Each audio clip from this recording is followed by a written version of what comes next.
Amen, amen. Alors, nous lisons ensemble il y a deux textes principalement, mais je vais revenir beaucoup dans le chapitre 13 de l'Évangile selon Jean. Pour l'instant, nous lisons dans Jean au chapitre 14, à partir du verset 1er. Que votre cœur ne se trouble point. Croyez en Dieu et croyez en moi.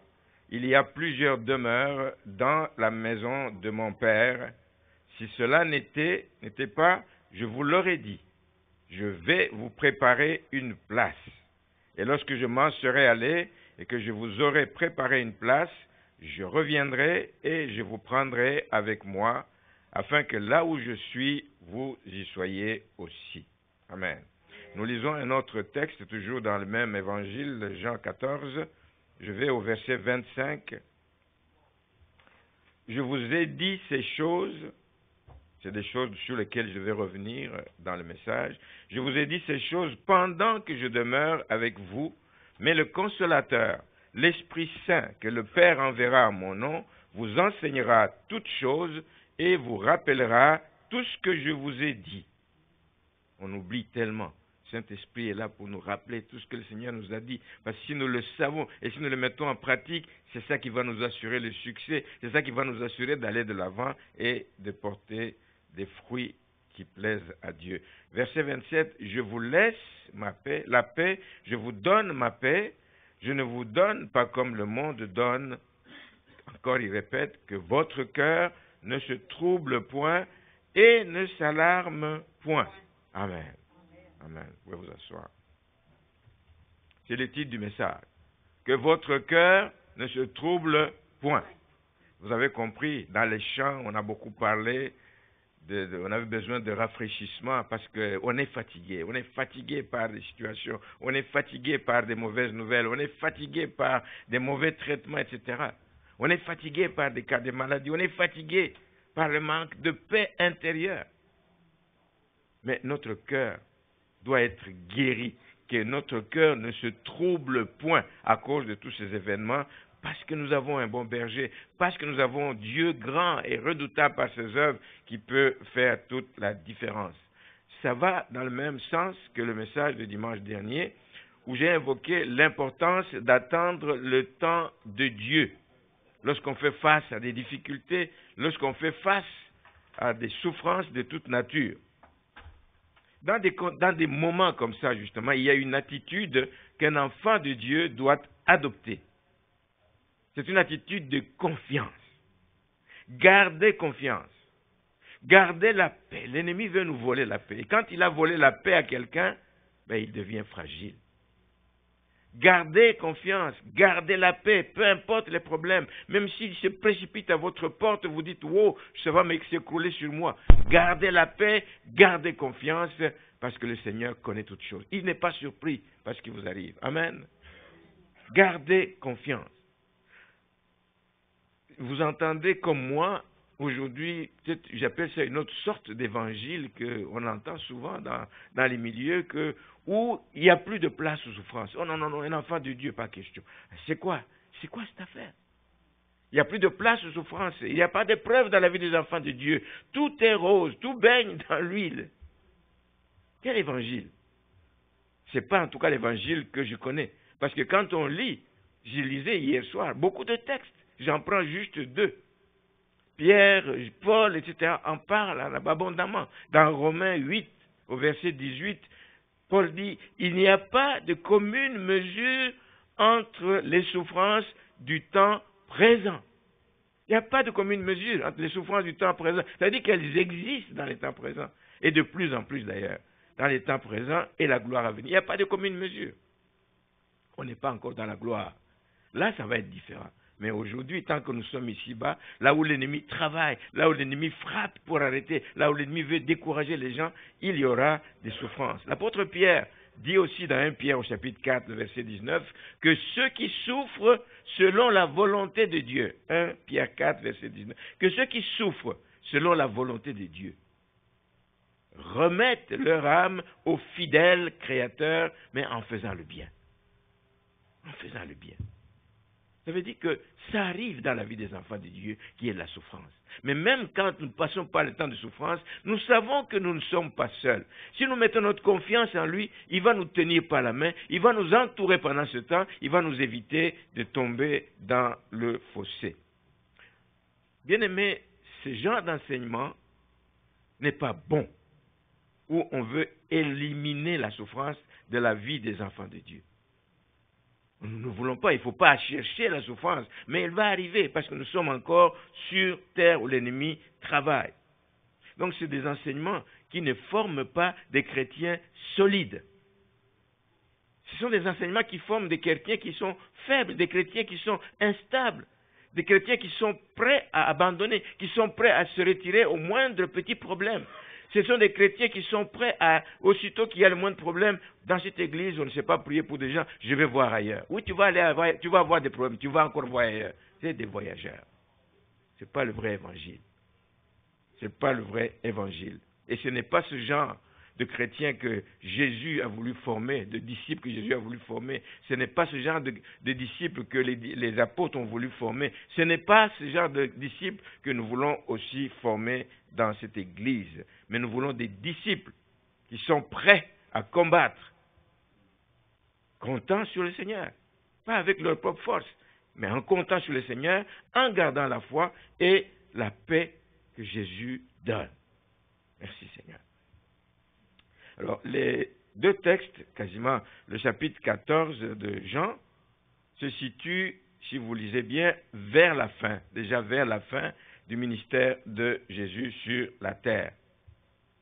Il vient de passer 3 ans avec ses disciples, mais il va devoir se séparer d'eux. Vous savez, ils ont commencé à découvrir qui il était, ils ont commencé à s'attacher à lui, ils commencent à l'aimer, mais il va devoir se séparer. Vous savez que toute séparation n'est pas facile. Il n'y a pas que la mort qui est difficile à gérer quand on se sépare de quelqu'un, mais même un voyage long. Je me souviens que quand j'ai annoncé à mon père qu'on partait pour le Canada, je l'ai vu, c'est un homme qui ne pleure pas, mais j'ai vu la larme. Donc dans sa tête, il dit, le Canada c'est tellement loin que je ne verrai plus mon fils. Ça, c'est des calculs humains, évidemment, parce qu'il m'a revu au moins 2 fois après ce temps-là et avant qu'il ne parte lui-même rejoindre son Créateur. Donc, Jésus commence à leur parler, il les prépare à cette séparation, il commence à les préparer à partir du chapitre 13. C'est pour ça que j'ai dit que je vais lire plusieurs versets dans le chapitre 13. Il les prépare pour que le moment venu, quand cette séparation va être effective, que le choc, que quand les choses vont se précipiter, quand ils vont voir comment on vient l'arrêter, quand ils vont voir comment il est flagellé, comment il est crucifié, etc., comment il est mis dans le tombeau, que ça ne devienne pas un choc terrible et que leur cœur ne soit pas troublé outre mesure. Les disciples vont donc apprendre des choses que le Seigneur leur dit pour les préparer, mais qui sont des choses qui déstabilisent quand même. Étape par étape. D'abord, il leur annonce son départ, vous lirez dans Jean 13, verset 33, il dit, mes petits enfants, je suis pour peu de temps encore avec vous. Peu de temps encore. Je viens de passer 3 ans et demi avec vous, mais pour peu de temps encore avec vous, vous me chercherez, et comme je dis aux Juifs, vous ne pouvez venir où je vais, je vous le dis aussi maintenant.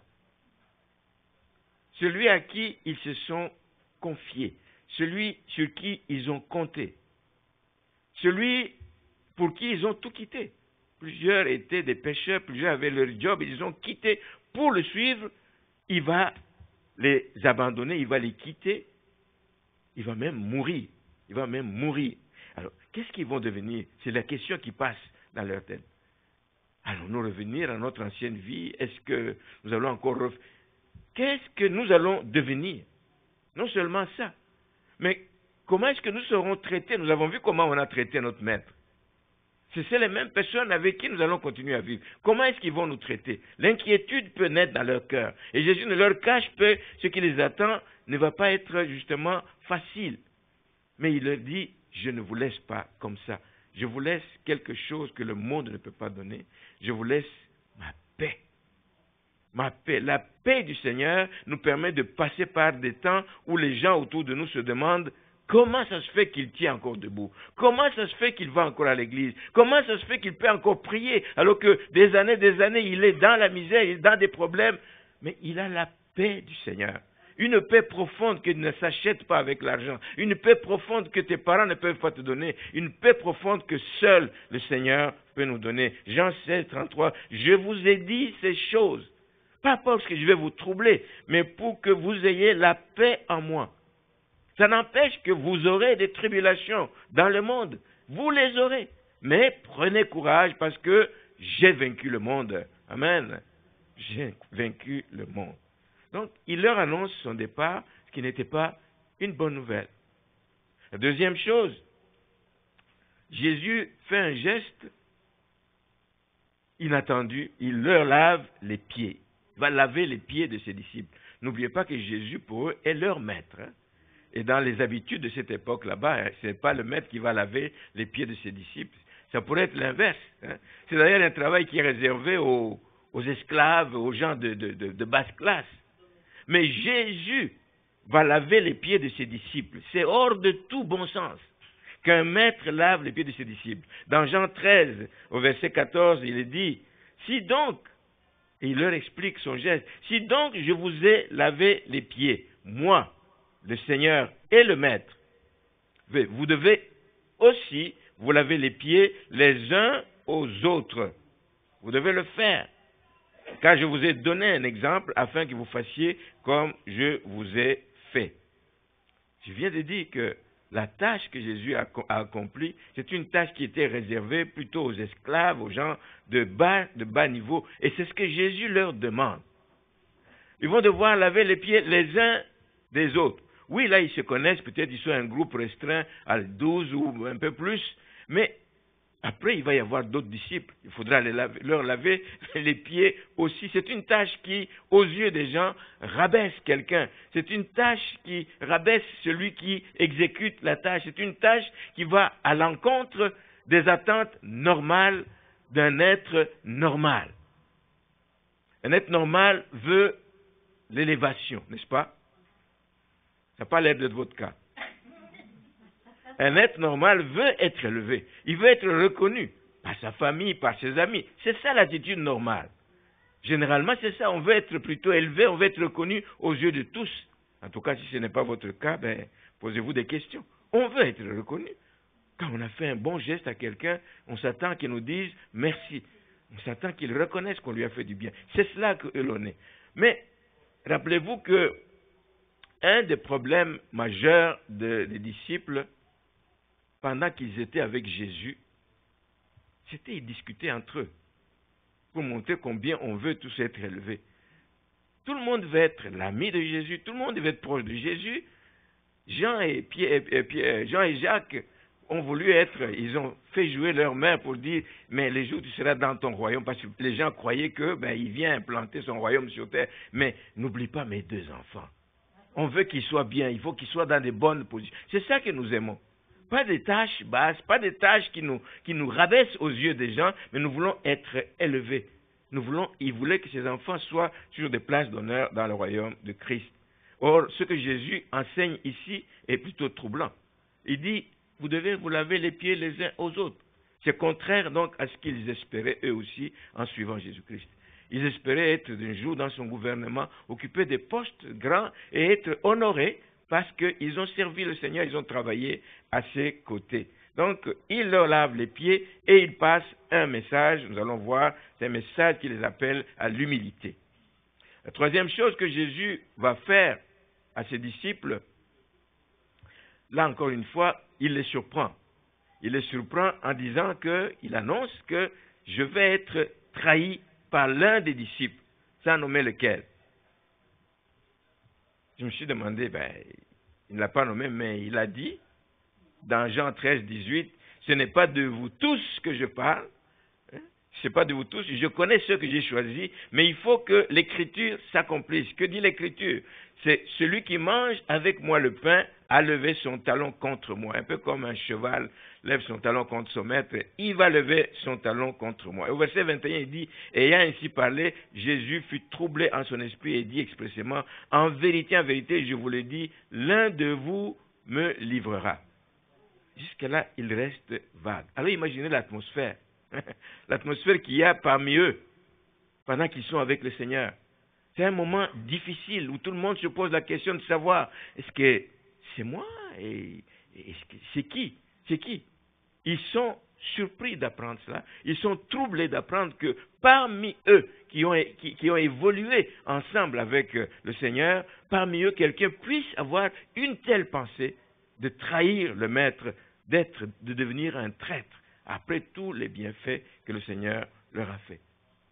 Celui pour qui ils ont tout quitté. Est-ce qu'il est possible qu'on le traite comme ça? Ça fait réfléchir. Et je crois que Jésus a bien fait de les prévenir, justement, parce que le choc aurait été plus brutal. Si, sans savoir ce qui se passe, s'ils voyaient juste Judas sortir devant avec des soldats et qui viennent pour arrêter Jésus, ça aurait été beaucoup plus. Mais ils étaient déjà prévenus que quelqu'un allait dire, ah, ok, on a compris. Quand on le voit venir avec des soldats qui viennent pour arrêter Jésus, on a compris que c'est lui. C'est peut-être aussi que Jésus n'a pas dévoilé le nom. Il y a des gens qui auraient peut-être été voir Judas et diraient, Judas, qu'est-ce qui t'arrive?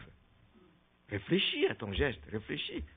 Mais il ne fallait pas qu'on aille à l'encontre de ce qui avait été prédit. Quelqu'un allait trahir Jésus-Christ, celui qui mange avec moi le pain, a levé son talon. Il fallait que ça s'accomplisse.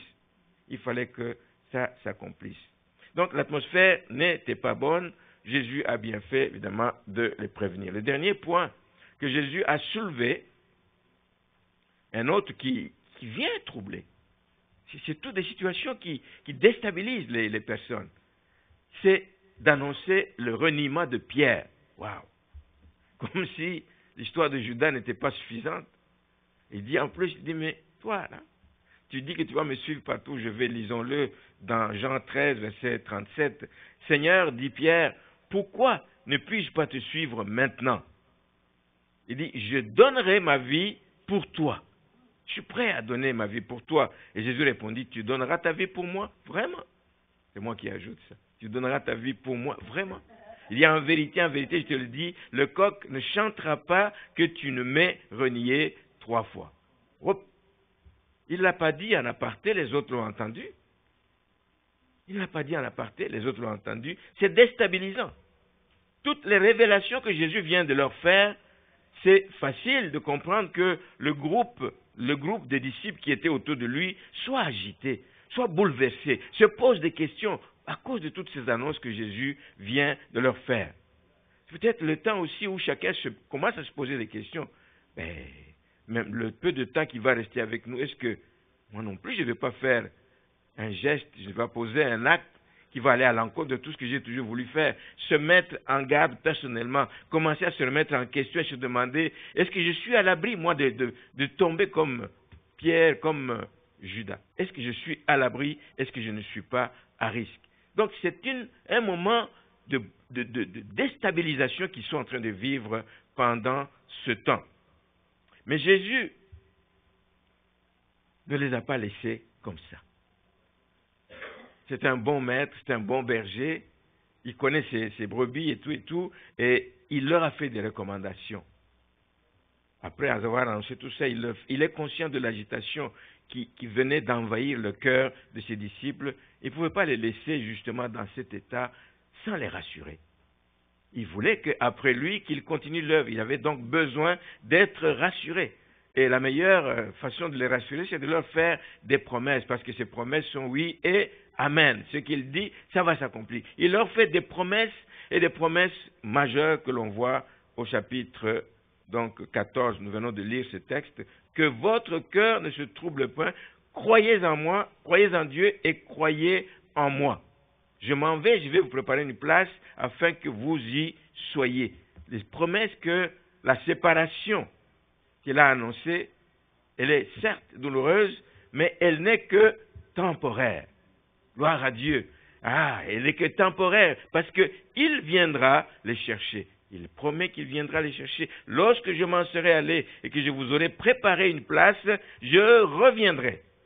Je reviendrai et je vous prendrai avec moi, je ne vous ai pas abandonné, afin que là où je suis, vous y soyez aussi. Donc, si Jésus se sépare d'eux, si Jésus s'en va, si Jésus laisse ses disciples pour un temps, c'est pour leur avantage.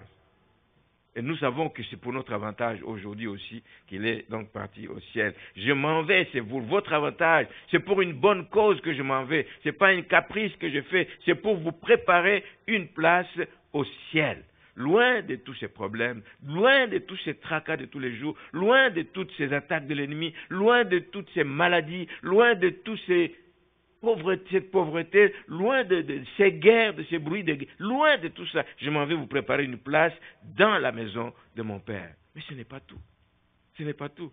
Je vais juste vous préparer une place, mais en attendant, vous allez rester, vous allez vivre encore dans... Non, non, non, non. Il ajoute une autre promesse.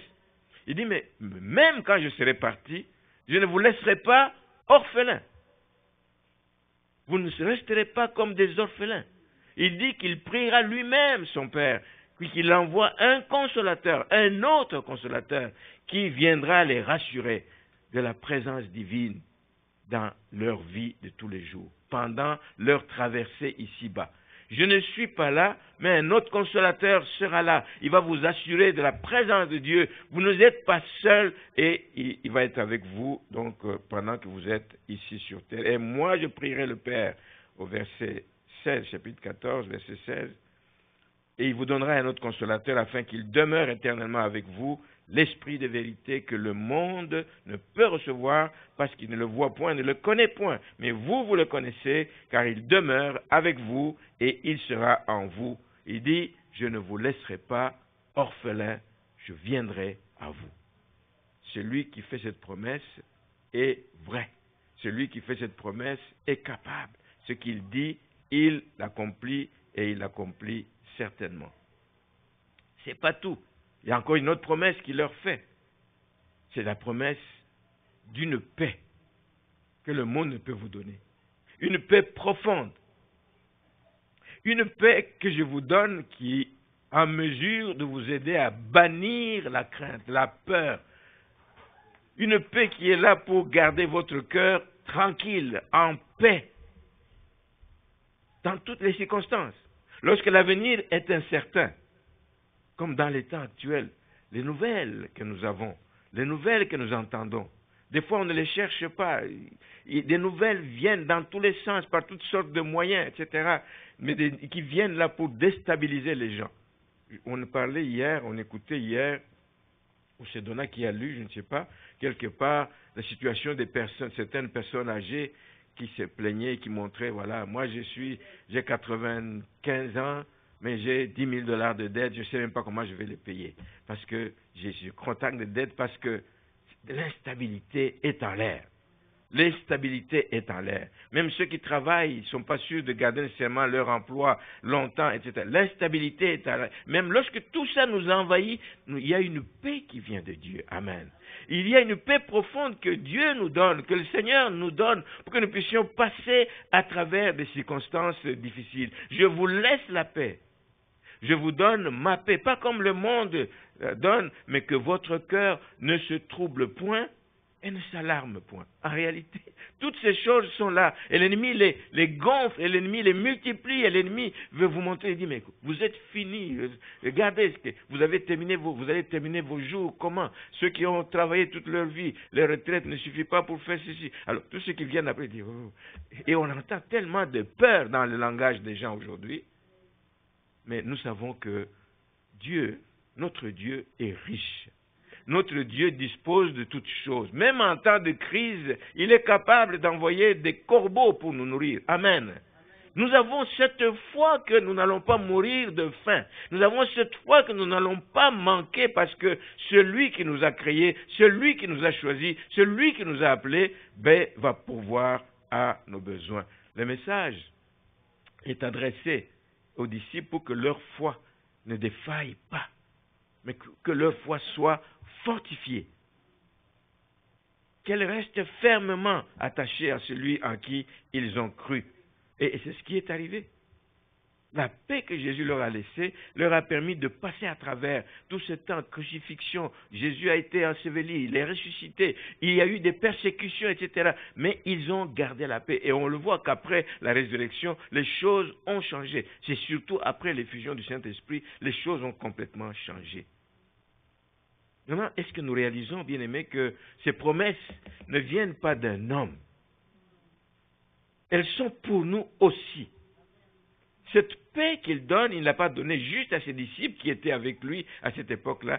Cette même paix, il la donne aux disciples de Jésus encore aujourd'hui. Et nous faisons partie. Et celui qui nous accorde cette promesse n'est pas un homme qui est capable de mentir.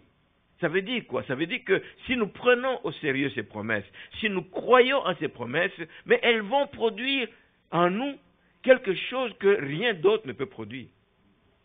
Même quand nous sommes dans le manque, nous gardons la joie. Même quand nous sommes dans le manque, nous gardons la paix parce que nous savons que un corbeau va venir de quelque part.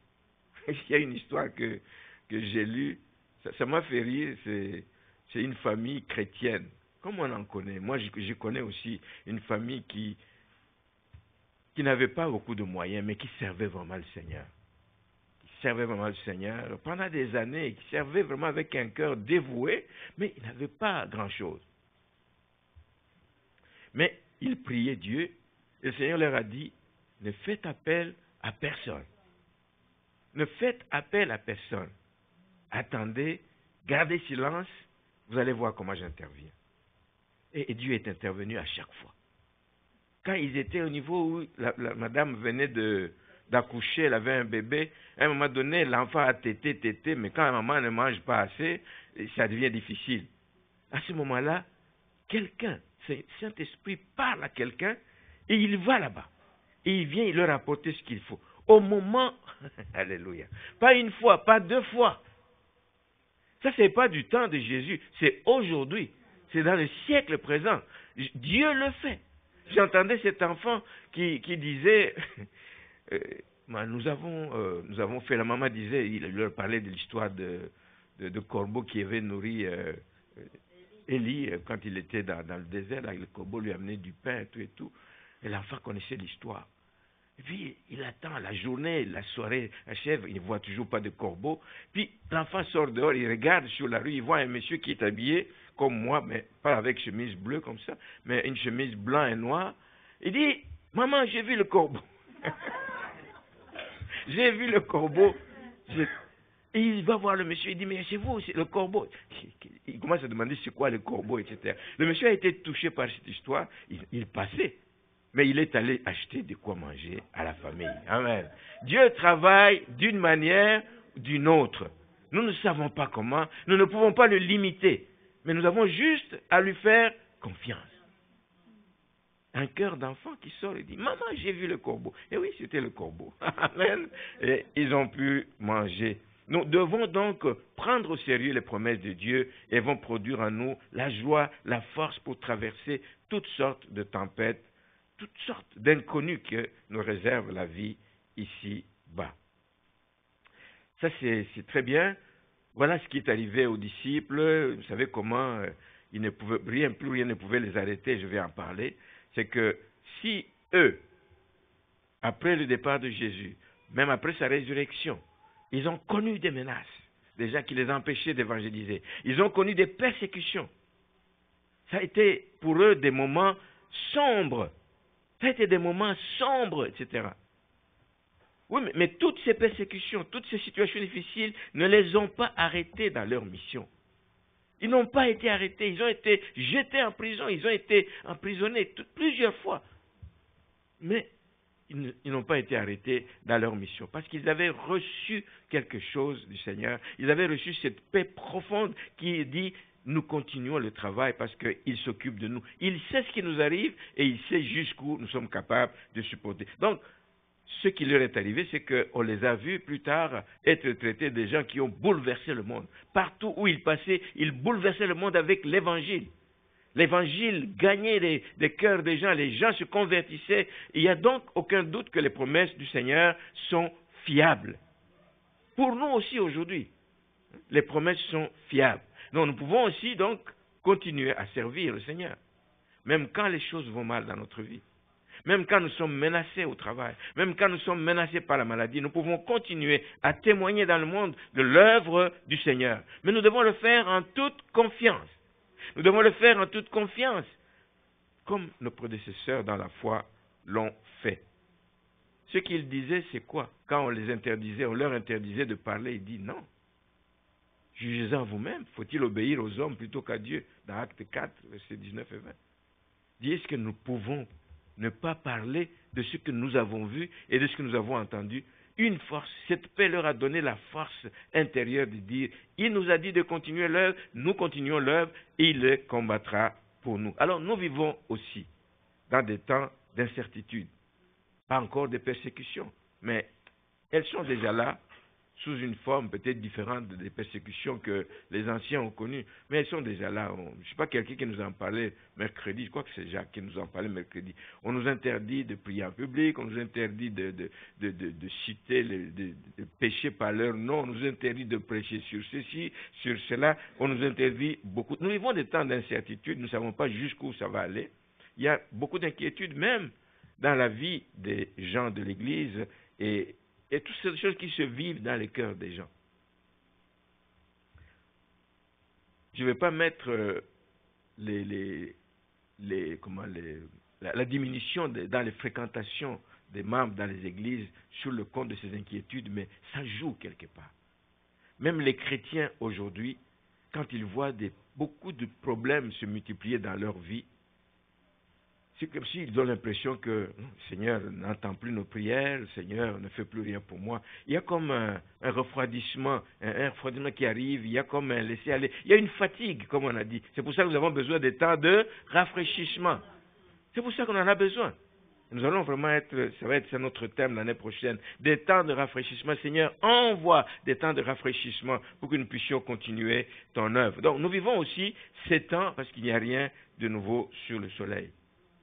Mais maintenant, les problèmes sont de plusieurs natures. Vous savez, ce n'est pas tous les problèmes dans la vie qui nous troublent, qui nous déstabilisent. Il y a des petits problèmes qu'on peut considérer comme normaux. Nous sommes sur terre, nous sommes encore sur cette terre où l'ennemi travaille, frappe, donne des coups et tout. Il y a des situations qui vont nous arriver qui sont des choses passagères, qui ne sont pas durables, qui ne risquent pas d'affecter notre vie.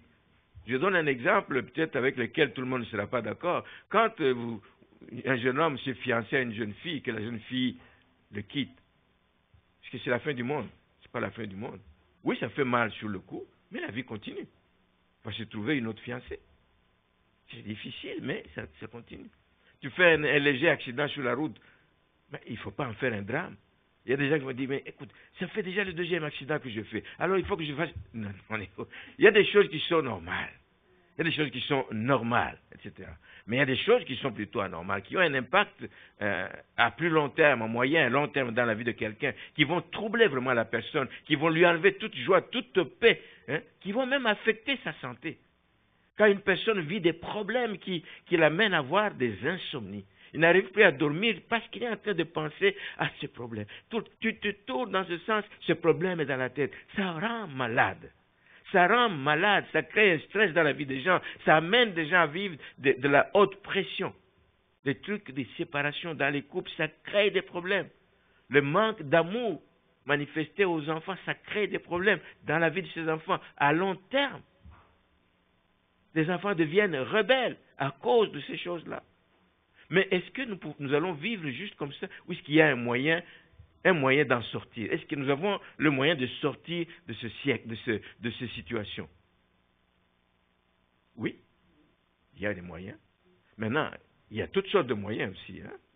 Le Dieu du siècle présent, que vous connaissez, a aussi des moyens qu'il va nous proposer. Il va proposer une panoplie de solutions. Il te dit, regarde, à certains qui sont faibles dans la foi, à certains qui sont faibles, à certains qui ont perdu toute confiance, il va aller jusqu'à proposer, par exemple, de se suicider. Il dit, tu sais que, mets un terme à ta vie, ça s'arrête là, c'est fini. Est-ce que c'est ça la solution que nous voulons? Pas du tout. Ça, c'est la solution du Dieu du siècle présent. À ceux qui ne proposent pas de se suicider, il va proposer autre chose. Jean Coutu, attention là.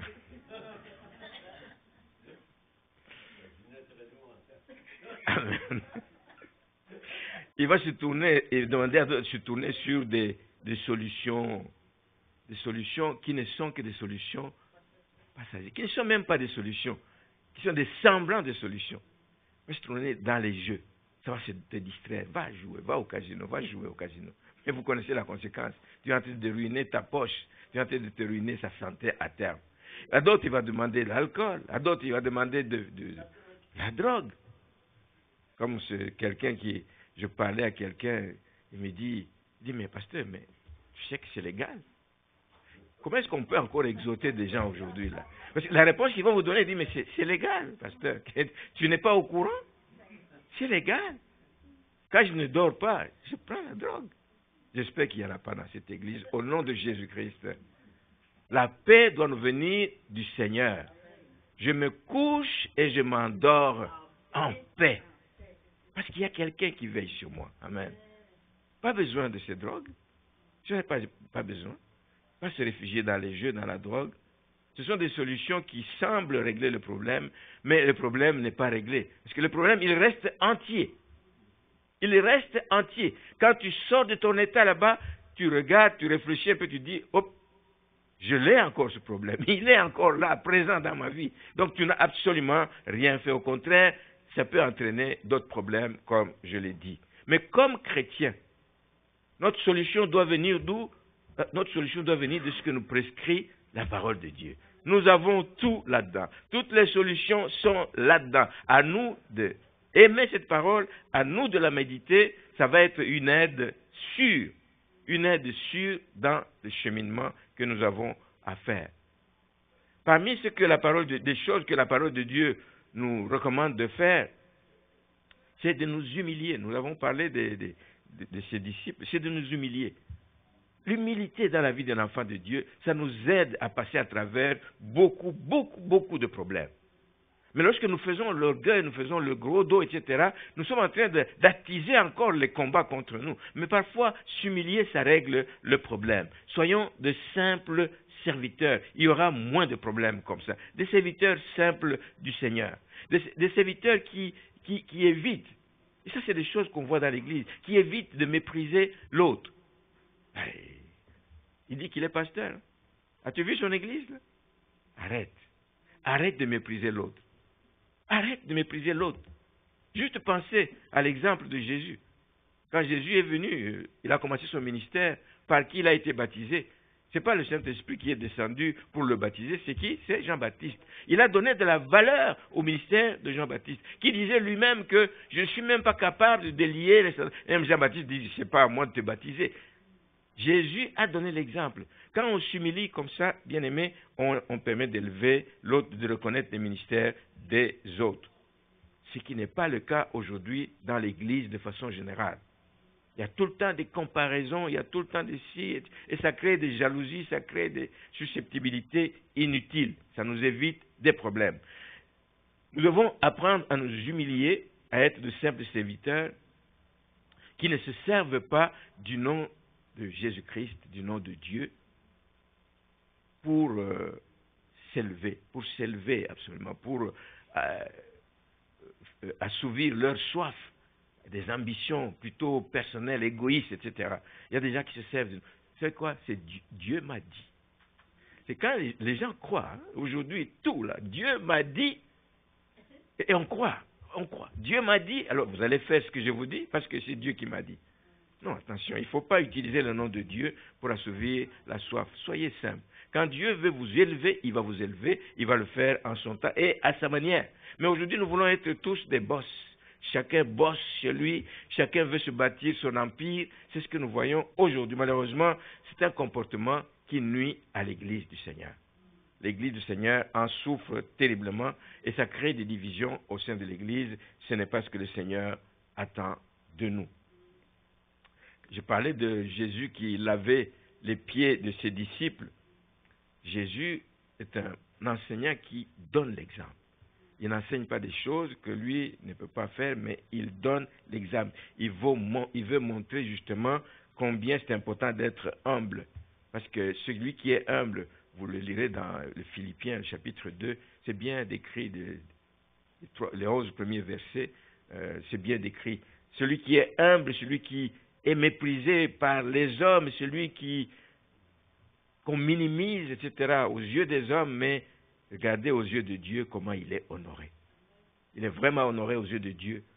Et Paul montre justement dans ce passage comment ça a été appliqué à Jésus, parce qu'il s'est humilié. La Bible dit qu'il s'est humilié. Il s'est humilié lui-même, il s'est dépouillé. Il a pris la forme de serviteur. Et vous savez ce qui s'en est suivi, comment Dieu l'a souverainement élevé, comment il lui a donné un nom qui est au-dessus de tout nom. Première chose que je vais relever, donc, c'est cette humilité, elle est importante, et nous aide dans notre marche, et nous aide à éviter des problèmes, et nous aide à passer à travers des combats, des fluctuations, des conflits inutiles avec les personnes, mais en nous humiliant, le Seigneur nous connaît et lui nous élève donc en son temps. Deuxième chose que je vais souligner avant de terminer, c'est que nous ne pouvons pas passer à travers ces temps difficiles si nous ne faisons pas ce que Maman Donna a dit, si nous ne nous approchons pas du trône de la grâce. Il faut vraiment que nous apprenions, bien-aimés, à nous approcher du trône de la grâce. Nous devons nous en approcher parce que l'accès est libre. L'accès est libre. Le Seigneur est là, il attend que nous venions avec nos préoccupations, avec tout ce qui nous dérange. Il attend. Et il se dispose justement à nous donner ce que notre cœur désire si nous faisons de lui donc nos délices. Donc présentons-lui ce qui nous préoccupe. Ne cherchons pas d'abord à tout régler par nous-mêmes, mais présentons-lui de ce qui nous préoccupe. Faisons-le avec foi. Pas juste parce que on nous l'a dit, je vais le faire, je vais voir si ça marche. Non. Il faut avoir la foi. Qu'il t'écoute, qu'il t'entend, qu'il te voit, qu'il connaît ta situation et qu'il te veut du bien. Donc il faut le faire avec foi et le Seigneur agira. Philippiens 4:6, ne vous inquiétez de rien. Mais en toute chose, faites connaître vos besoins à Dieu par des prières et des supplications avec des actions de grâce. Et qu'est-ce qui arrive? La paix de Dieu qui surpasse toute intelligence gardera vos cœurs et vos pensées en Christ. Gardera vos cœurs et vos pensées. Que votre cœur ne se trouble pas. Vous savez quelle est la médication qu'il faut. Vous savez quel est le moyen que Dieu veut utiliser. La dernière chose, justement, c'est, je l'ai dit tantôt, c'est de mettre ce que le Saint-Esprit nous commande de faire, de le mettre en pratique. À quoi ça sert d'entendre la voix du Saint-Esprit et ne pas obéir? À quoi ça sert? Rien du tout. Mais le Seigneur a dit, je m'en vais, mais je ne vous laisse pas orphelin. Je vous enverrai le Saint-Esprit. Il vous enseignera. Il vous guidera en toutes choses.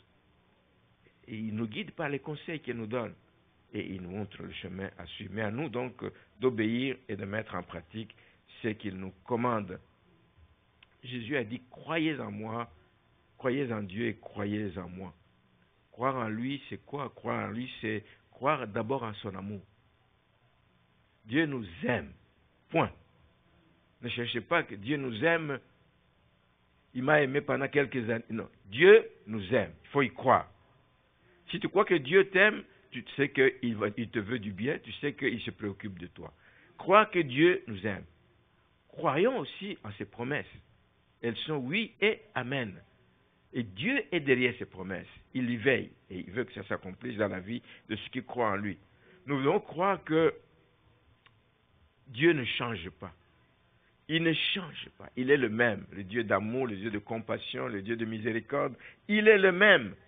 Quelle que soit ta situation, Dieu connaît ta situation, il va agir. Croire qu'il est avec nous aussi tous les jours. Jésus, avant de quitter, avant de monter au ciel, il a dit, voici, je suis avec vous tous les jours jusqu'à la fin des temps. Et surtout, il faut croire que nos réalités sont connues de Dieu. Sont connues de Dieu. et qu'il a la solution adaptée à chaque situation. Donc c'est auprès de lui que nous devons aller. Donc voilà, ce matin, ce que j'avais comme quelques recommandations, bien-aimés. Et je crois que c'est vraiment le véritable remède, le véritable antidote à tous ces problèmes qui viennent assaillir le cœur de l'homme. C'est cela. C'est ça l'antidote pour combattre l'inquiétude. Il est clair que nous devons éviter de réagir, évidemment, comme certains qui ne connaissent pas le Seigneur, devant des problèmes, etc., et qui se multiplient aujourd'hui, demain, après-demain, devant des problèmes. Il y en a qui disent tout simplement, c'est plus fort que moi. Non, c'est pas plus fort que toi. Parce que celui qui est en toi est capable, lui, de régler tous ces problèmes qui te dépassent, toi individuellement, mais celui qui est en toi. Donc si tu sais que Christ est en toi, que c'est lui qui va régler tes problèmes, tu ne peux pas dire, c'est plus fort que moi. À la place, ce que le chrétien doit dire, il doit choisir, il faut même choisir de le dire, c'est de dire que rien n'est impossible à celui qui croit. Et je marche avec cette pensée.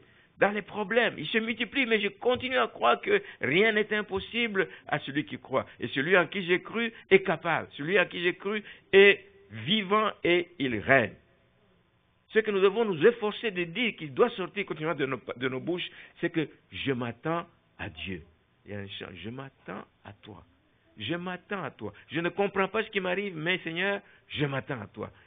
Je ne comprends pas pourquoi ça dure, mais je m'attends à toi. Parce que c'est toi qui es capable de ramener la paix de Dieu dans mon cœur. Amen. Que le Seigneur nous fasse grâce. Il nous fasse vraiment grâce. Que nous ne puissions pas laisser notre cœur être ramolli, être visité par des inquiétudes et que nous entretenons, mais que notre cœur ne se trouble pas. Que nous puissions nous tourner vers celui qui peut régler la chose et lui faire confiance en tout temps et en tout lieu.